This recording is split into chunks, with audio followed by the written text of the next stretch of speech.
Your good casting is output. That is what is the total crux of this presentation. So excellent presentation. Thank you, sir. Ramesh.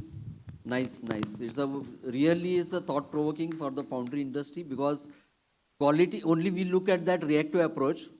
If you have a proactive approach, means what he has mentioned is definitely we can do a wonder. And I can just give one example of means what you mentioned, that dollar, and also simple example. If you have a foundry of 20,000 metric ton per annum capacity, and having 1% rejection is a 200 ton casting is a rejection. If you have a material cost 60-65% is a 60-65 rupees, you can get some kind of amount of a recovery, and rest of this is a conversion cost, all your resources and all kind of a thing. So which can cost you around 1 crore 30 lakhs rupees per percent of the rejection. So you need to work on those rejection parameters with all this approach, means what he has taught us. It's very, very, very beautifully he has articulated that entire presentation. So you can take this input and use and introspect your processes and start doing it. It can give wonder to your foundry. Thanks a lot. Thanks. Very nice presentation. Yeah, please.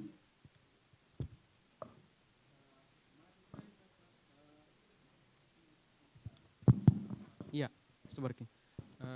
We are following this COPQ tooling, and it really helps us to improve our bottom line.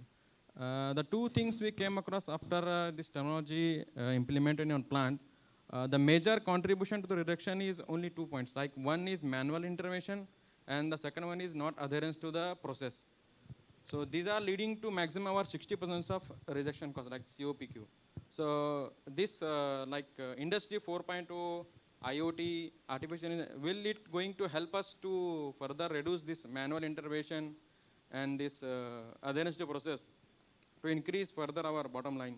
Like Industry 4.0 definitely will help you to reduce the manual intervention because it can display, it can give you a lot of control. Automation definitely.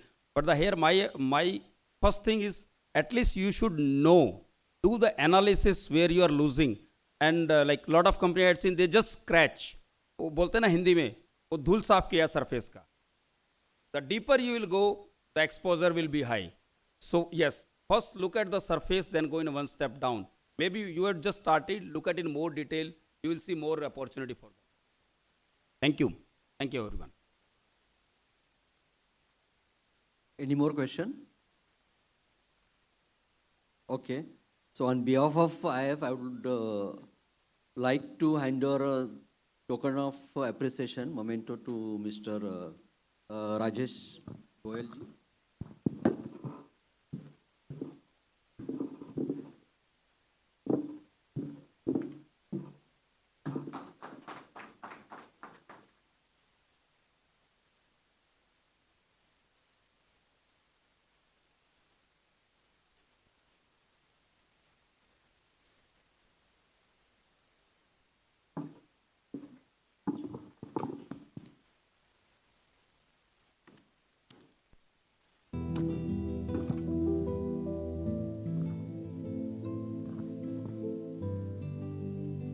Yeah, so now I request Mr. Sopan Kumar Vishwas to come on the dais for his last presentation.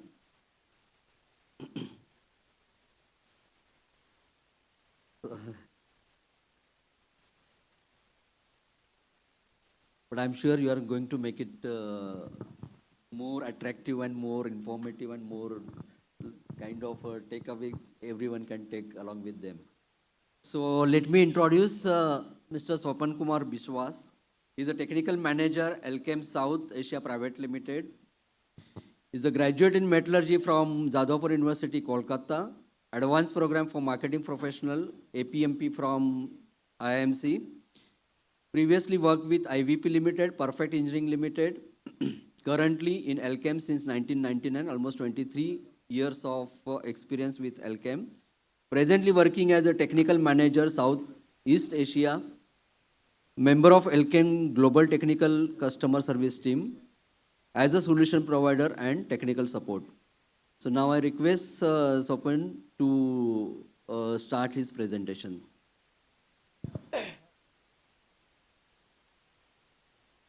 Wonderful introduction. Good afternoon to Foundry man. So I know this is very difficult time before this lunch break, but I'll try to make it more interesting.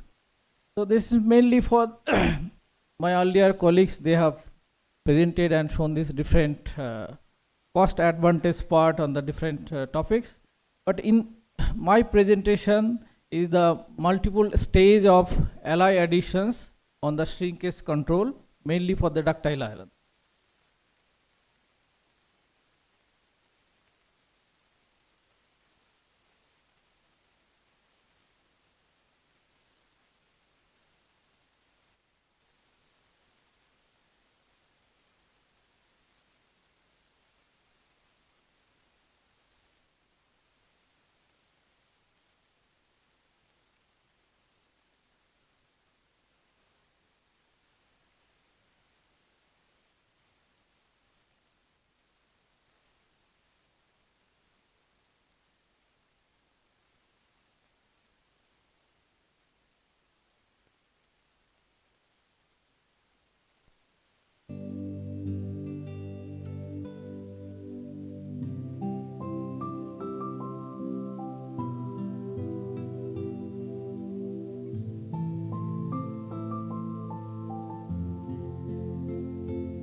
Mainly for this ductile iron component, my presentation I'll try to demonstrate in different conditions.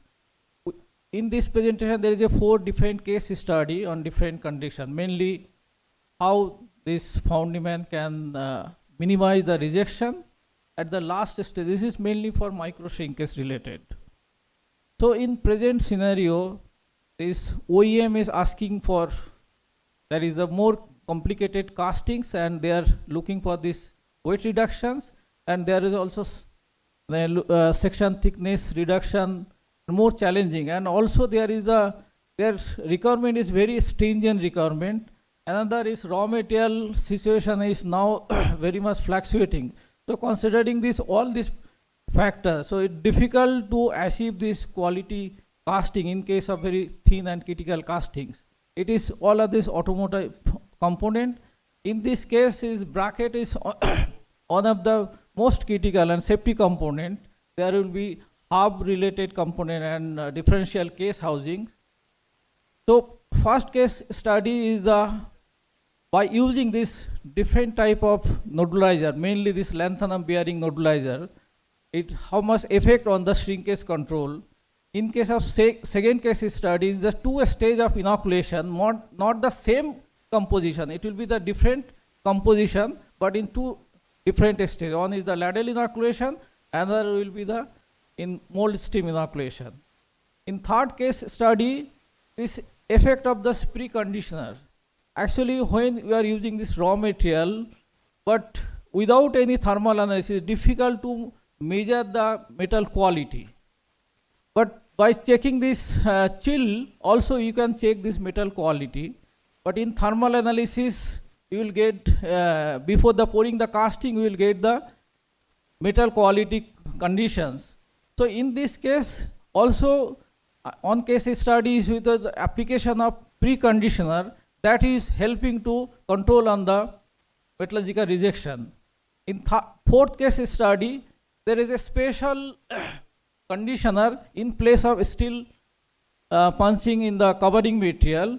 So in that case, there will be no ladle inoculation. Directly you can pour the casting, only this in-mold inoculation will be sufficient. In case of shrinkage, there is the three major factors. One is the physical factor, another is the chemical, and third is the process. In chemical, physical factor is the mold condition, then another is the metal to sand ratio. Nowadays, most of the foundry, they are trying to reduce the sand, so then they are facing lot of problem. And another is the getting system. Then there is, because of this complication, this is the radius of this casting also creating problem. Chemical factor mainly is the carbon equivalent, and especially is the carbon content. Another is the low ultra sulfur content in base metal. Some foundry, they are using so high purity raw material, and sometimes they are facing very low final sulfur level. But in case of ductile iron, you need certain minimum level of sulfur, at least 0.005%. And sometimes because of this raw material changes, there's a lot of trace element that is also creating lot of metallurgical defect. Then process related, mainly is the nucleation level. When you metal hold for long times in furnace, definitely there will be a deterioration on the nucleation level. So, but every time you cannot change the alloy addition content. Suppose metal is hold, but still you have to pour the castings. So definitely that times you will face the metallurgical rejection. If you use this high performing preconditioner, definitely it will help to hold the oxygen level in the melt, and you will get the consistent result. By thermal analysis, before pouring castings, you will get idea. This will give clear idea, is there any chances for metallurgical shrinkage. From this, normally in thermal analysis, this green portion, that is graphite G3, is called as the graphite factor 3. So in that stage, if it is that percentage is high, normally in case of very good castings, when there is almost shrinkage is microporosity is 0, then in our experience we got more than 80-85% G3. So that means that indicates the your nodulite and nodule count will be high. So in this case study, mainly for using this lanthanum bearing ferrosilicon magnesium, it is helping to control the microporosity. In case of shrinkage factor, then residual magnesium also you have to consider, because when the residual magnesium on the higher side, that is also increase the shrinkage tendency. Normally foundry people, they think if it is written magnesium on the higher side, there will be no compacted graphite.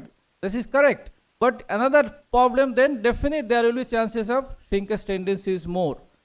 Another disadvantage, because this written magnesium is a very strong carbide stabilizer. When your written magnesium level will be high, the definite chances of getting this carbide.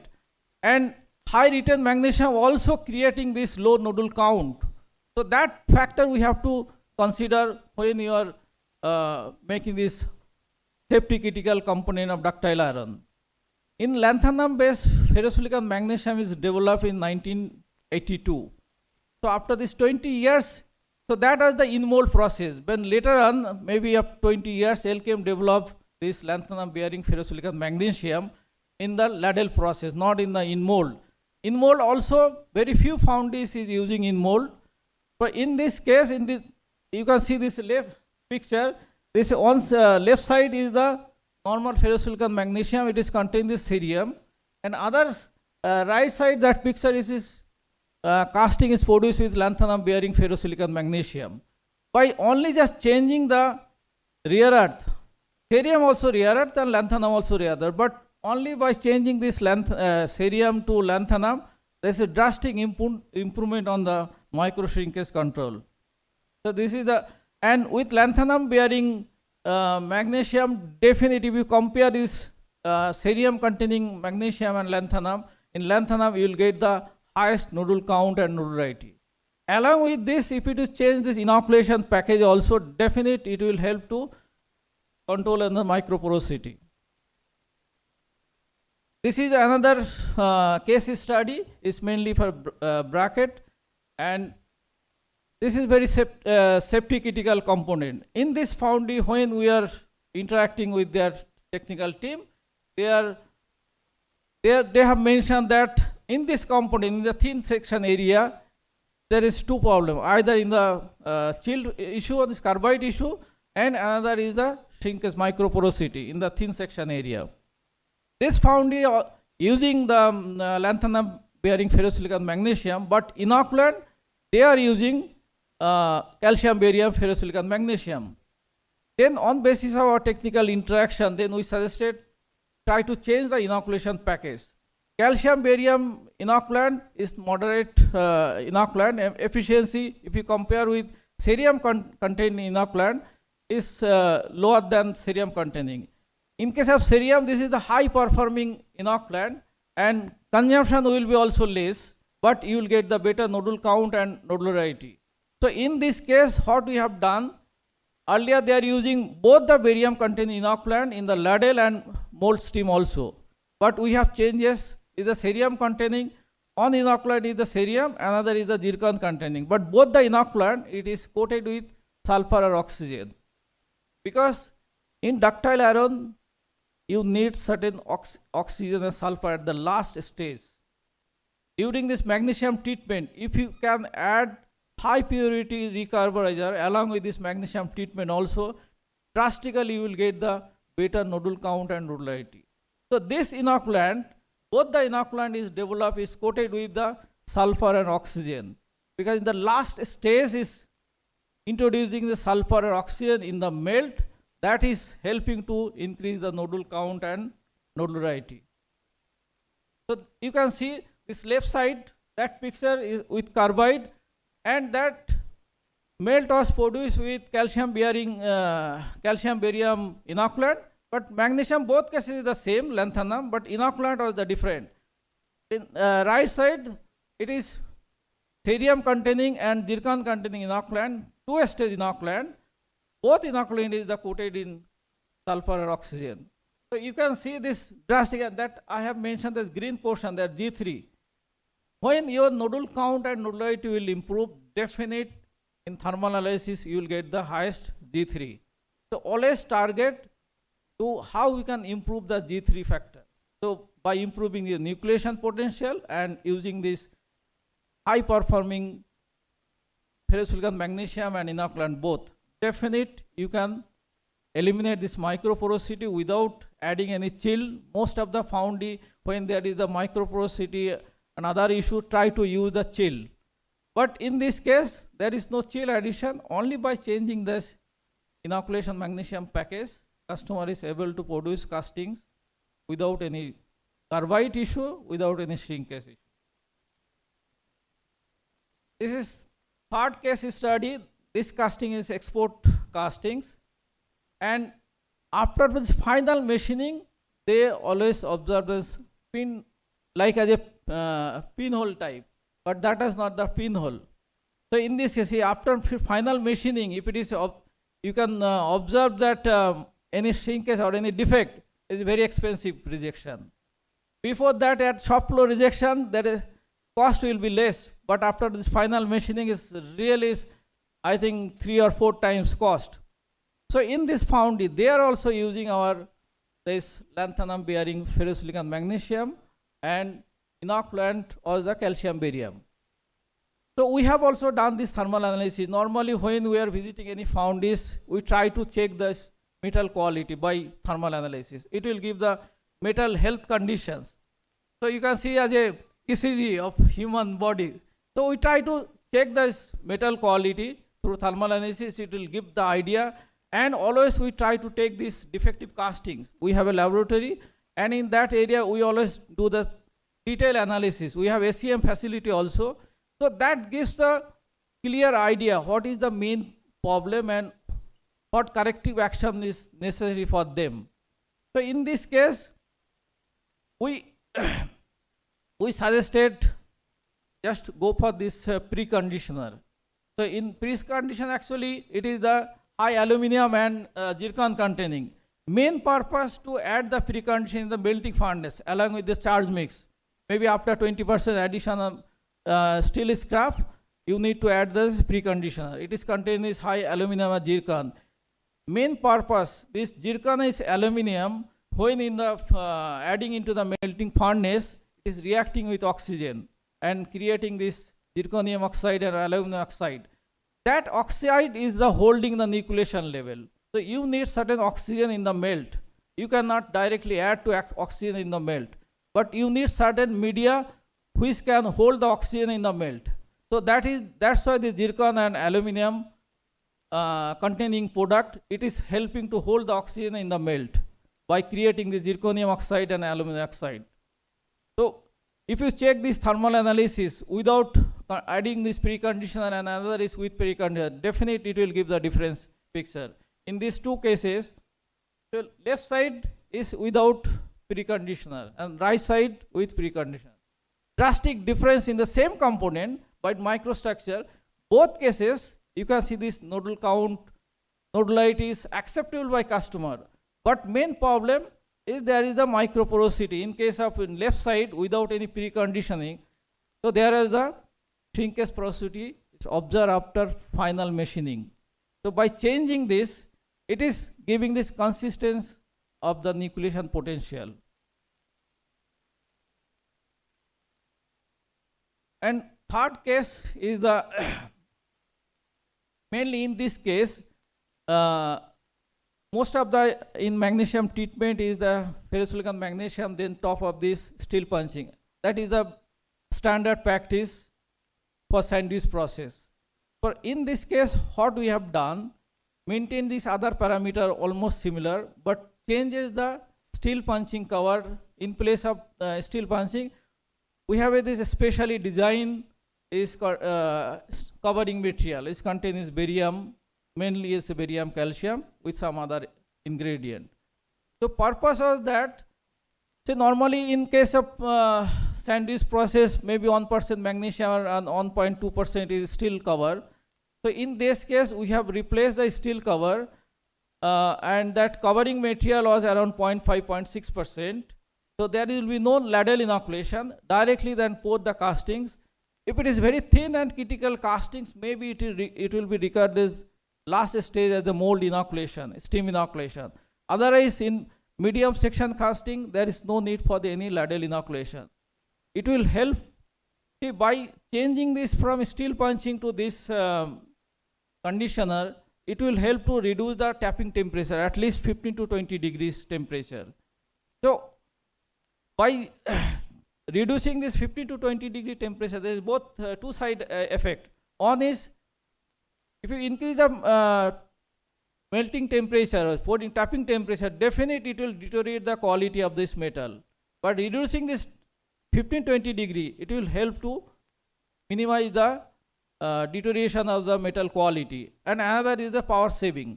So both cases there will be the saving, and final is you will get the better structure. In this case, these two cases, one is the steel covering. Both cases microstructure, if you see, both are acceptable, but drastic difference in the nodule count with this conditioner. When your nodule count will increase, definitely your machinability will improve. So that will also impact on your machining cost. So you have to calculate in both sides. Maybe one side, maybe alloy cost will be high, but another you are getting this better machinability. Your tool consumption will be less. So altogether, definitely you will get the cost effective.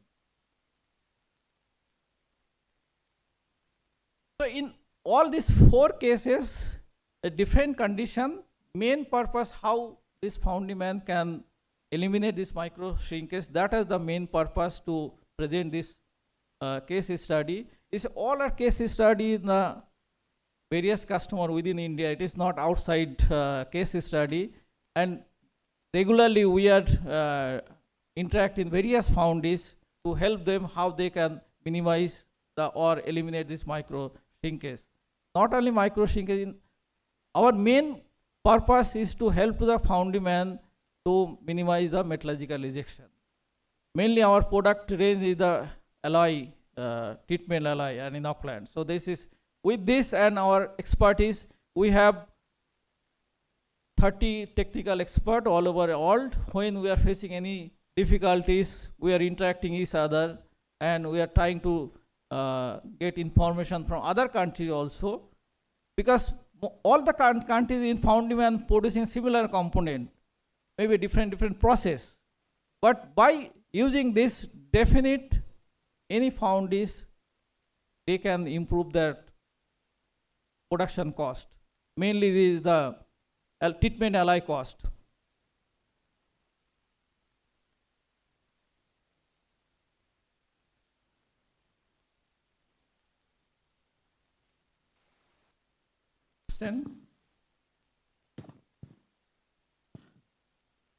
Thank you, Mr. Sopan. Now this floor is open for question and answer. We'll take 2 questions. So anyone has a question, please? Yeah. Please pass on mic to Mr. Pankaj.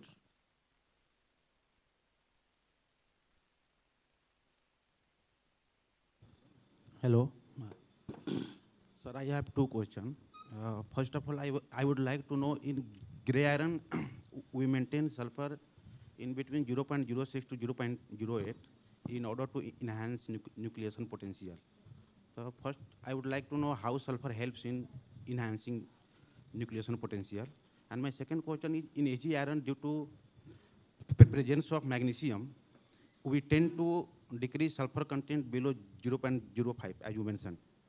Then how in Ag iron we manage to maintain same level of nucleation potential without sulfur content? So both are contradicting. In gray iron, we need to maintain it so that we can enhance nucleation. And in both, in gray and in Ag, we do inoculation. Then So how, yeah. in case of gray iron, is mainly this nucleus, you call this manganese sulfide. So in that case, in gray iron, you have to maintain the sulfur and manganese ratio, otherwise you will not get the sufficient nucleus, this manganese sulfide. But in case of Ag iron, after this magnesium reaction, there will be the magnesium oxide, magnesium sulfide, and there is some complex oxide also. So both cases, the nucleus is the different. In gray iron is the manganese sulfide is the main, but in case of ductile iron is the magnesium related, magnesium oxide, magnesium sulfide, and calcium magnesium complex. So both cases the nucleus is different. But you need, in case of ductile iron also, you need this sulfur, but in the lower range. But because of this high number of magnesium oxide and sulfide, it is helping to generate this, increasing the nucleus. So after adding this inoculant, it is helping to graphite precipitation. But in gray iron, is manganese sulfide is the main with some other nucleus. So that's why this both cases will be different.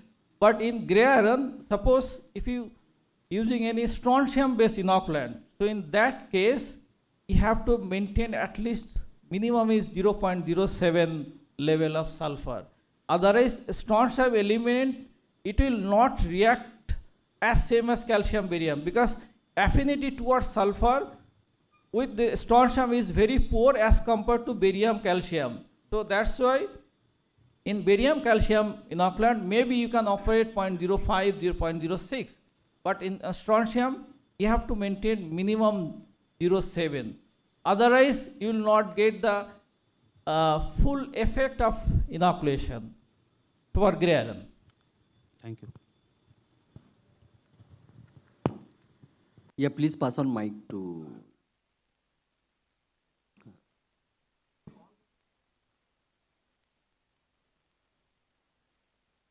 Eliminated. Yes. So you have taken trials at an XYZ foundry. Yes. And you mentioned in your talk that the cost is dependent on the foundry. What was your conclusion by eliminating the CRC cover and increasing the new additions? Was it a cost beneficial or same cost or expensive? Now, whatever when we are giving any solution, if it is found that is the expensive, definitely they will not apply. So either similar or it should be lesser. But maybe cost may be similar, but is there other advantage? that part also, maybe on a step. In this case, suppose after magnesium treatment, maybe you take 1 ton treatment, then you are splitting in 2 different ladle.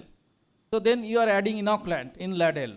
So there will be some time, and again you have to clean the slag.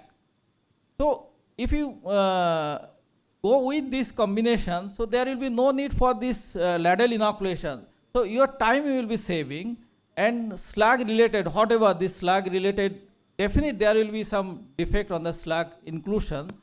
In barium is helping to clean up the slag, because it is helping to convert the slag into this like a popcorn. So it will be more easier to clean the slag when you go with this combination. But in case of the suppose steel punching, definitely there will be some oil and rusty combination and inconsistency. Whatever we are buying, definitely lot to lot there will be some variation. Always there will be some chances of trace element level. So that part we will also eliminate. Maybe cost may be the similar, but other advantage that maybe immediately you can not convert into the monetary. But overall, definitely it will be helpful. Whatever we have supplying to different foundries, always they are ready to immediately they start this calculation. Without benefit, nobody will go for that. So that is sure. Yeah. Thank you, Mr. Vishwas, for a wonderful presentation. Though a lot of technical stuff, you made it very easy, simple. To tell us how we can produce the SG more effectively and efficiently at low cost. So thank you very much for your session. With this, on behalf of IIF, I would like to hand over a memento. As a token of appreciation, I call upon Mr. Saibal Sen to do this honor.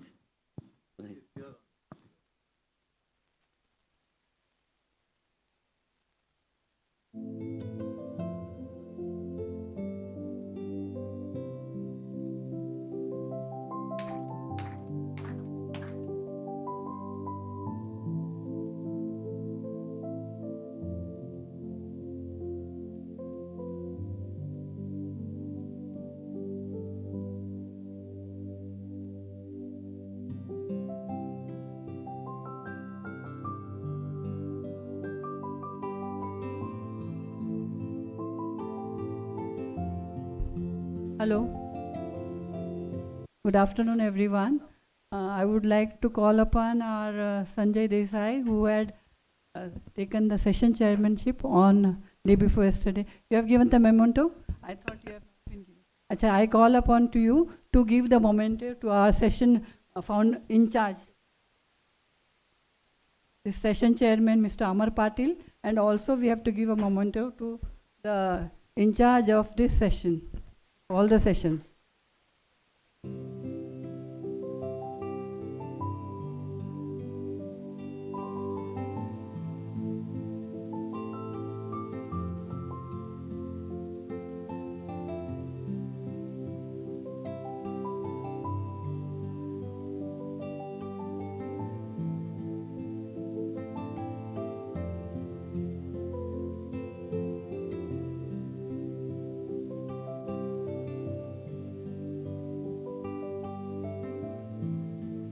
Thank you, Mr. Sanjay Desai. Thank you, Saibal Sen ji and Amar Patil ji. Thank you so much.